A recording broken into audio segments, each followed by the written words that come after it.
Welcome back to Briggs on Books.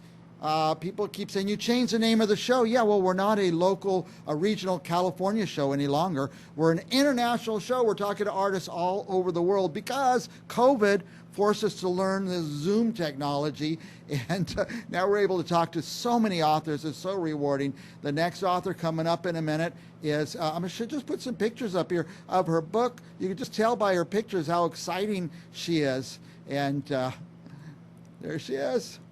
Her name, I'll bring her in a minute, Rachel Tesler. There's her book. I'm going to try to zoom in because I have Zoom technology. There it is. That's the book, Unblossoming. Welcome, Rachel. There she is. Welcome, Rachel Tesler. Welcome to the Briggs on Books. By the way, congratulations. I always say anybody could write a book, but few people could get one published after they've written it, and you've done that. Thank you so much, Mike. It's such an honor to be here, and thank you so much for having me on. It really, I say, it really was a labor of love to do this book, and my whole life I had been dreaming of writing a book, and this was just the one that really came from my heart, and I'm glad that it was the first one for me. I'm gonna put one of these pictures back up. It's you in front of tall buildings. Where are you in that picture? Where are you now? So I live in New York City, and that's where I am right now. And those books, those pictures were taken in Midtown. That one actually is in Lincoln Center. So I had done a little bit of a book launch in Lincoln Center, and I live on the Upper West Side. And this book was really born out of my time at Columbia University as a grad student, and so a lot of the book is written in New York, so it just felt right for it to be launched there. Columbia, that's great. You got to go to Columbia. Did Barack Obama go there for a little while? He sure did. Yeah, he's one of the alumni. Another president went there. Do you know which one? Oh, no. Was it Woodrow Wilson? Oh, well, maybe. But Teddy Roosevelt went there, but he didn't finish. He didn't finish his law degree. He finished, I think, at Harvard, then went to Columbia. Now, is this Unblossoming is the book? Unblossoming. Is it a bunch of short stories or a bunch of chapters? I read through it a little bit. Yeah, so Unblossoming really is a book of poetry. It's really like a coming of age collection. So it was written really during my 20s in New York City, and really coming into myself. And honestly, I had never really liked poetry before. I thought it was really esoteric, and I was studying English at grad school at Columbia. And my professors there had really given me a license to just make mistakes and learn from poets. And I was reading these amazing poets like Pablo Neruda and Yehuda Amichai and Langston Hughes, and for the first time I was reading them and getting messy with poetry, and I was like, you know what, I really love this. I love that poetry can really capture a feeling or a moment, and it didn't feel bound by length or grammar. And for me, that was just so liberating, and I've really just come to love that genre. Now, where did your exposure to poetry come from? Is it you're in grad school studying English and said, well, you've got to take a poetry class or something like that? Totally. It was totally just part of the curriculum. I always loved writing and reading, and I was always a big advocate of education. I come from a family of teachers, but I think, for the first time I was like, oh, all right, well, I'll take that poetry class. I get that it's very accessible, for a lot of people. You can, read a poem on the subway, or you can read a poem really quickly. It's something easy to unpack for almost anyone with, any degree of language. And I think for me, I really started to fall in love with it finally when I was older in grad school. Sometimes books are a chore to get through a book, but it sounds like Unblossoming is a series of short efforts that you can just read a little here, read a little there. Totally. And I think for me, that's what I loved about it. And even coming to it as a writer, that's really how I wrote it. I was like, oh, I'm really feeling this way right now. I'm struggling with this as a young person, or, I'm it's late at night, or I'm traveling, and that's really how I write poetry. Nice. Whereas I feel a lot of the time reading, for people who are so busy now, it can feel like an effort, and maybe you only have a few minutes, but to be swept away just in those few lines is really something special. Now, who's going to read this book? Who's it for? You know, it's funny because it is a coming of age story, so it definitely, I think, connects with like a younger audience, but I think for me, like reading it again as, you know, I'm a little bit older now. I think reading it again, you know, I write this in you know, the prologue.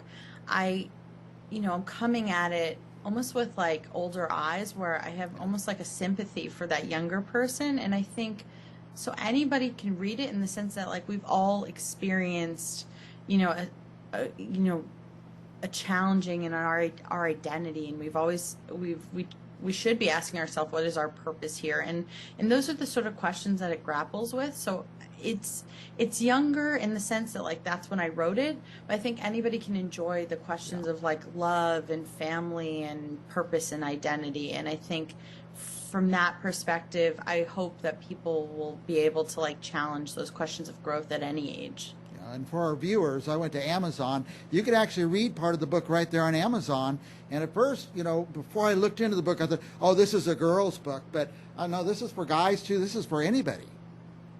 Oh yeah, I mean definitely. Like there's nothing. I mean, I come at it from the perspective of a female, but the reality is there are questions of like God and love and family, and like I mean those are universal themes for sure. Everybody has these same questions, but do you provide answers, or you just provide your insight at the time? I mean, I certainly don't certainly don't have any answers, and I mean, I think my voice definitely as a writer. I came into my voice definitely as a writer through this book and as a poet, but I think my voice and my perspective is always like sort of like a wondering, like questioning, is this what I should be doing? Is this who I am? And I think to answer those questions feels to me like premature for sure. And I'm always questioning. I'm a curious person, I think. And if anybody has the answers as to like why we are here and what we're supposed to do, like Viktor Frankl is like a huge, you know, influence for me, and he says like we should always have like a purpose for why we're here. And I'd like to think that like, you know, one of them is writing for me and asking questions, and so I hope that people, you know, get a little bit of that out of reading and continuing to explore poetry through this. And when you're at Columbia and you're in grad school, did you think I'm here to be a writer, or did you think you'd be something else? I think for me, in all ways, it's you know, I'm a person in this world who's being curious and exploring, definitely through being creative, and definitely during that time, you know, I was an educator and I was teaching people, and I definitely try to bring that to my work now.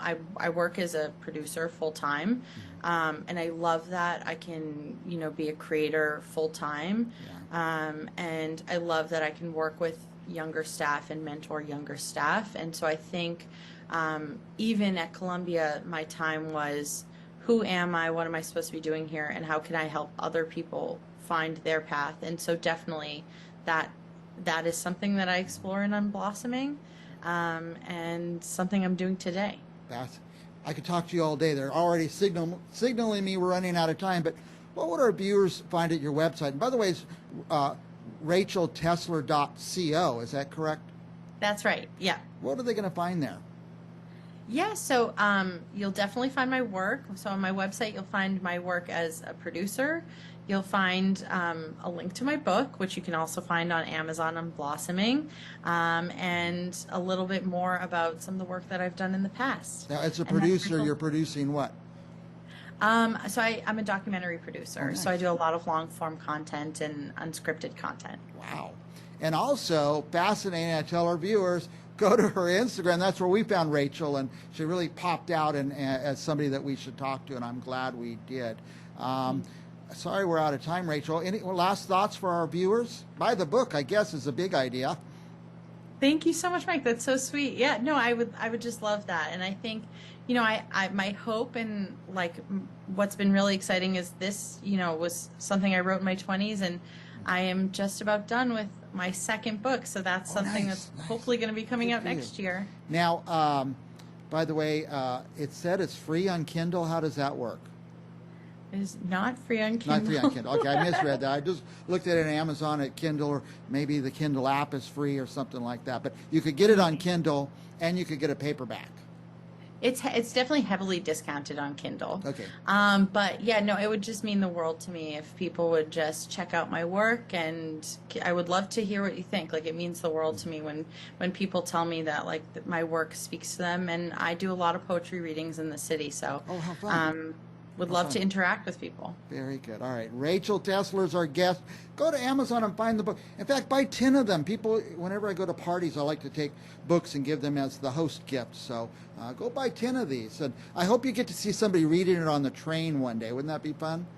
Oh my God, amazing. That would be amazing. All right. Rachel Tesler, thank you for coming on the show. We'll be back with another author right after this, so don't go anywhere. Thank you.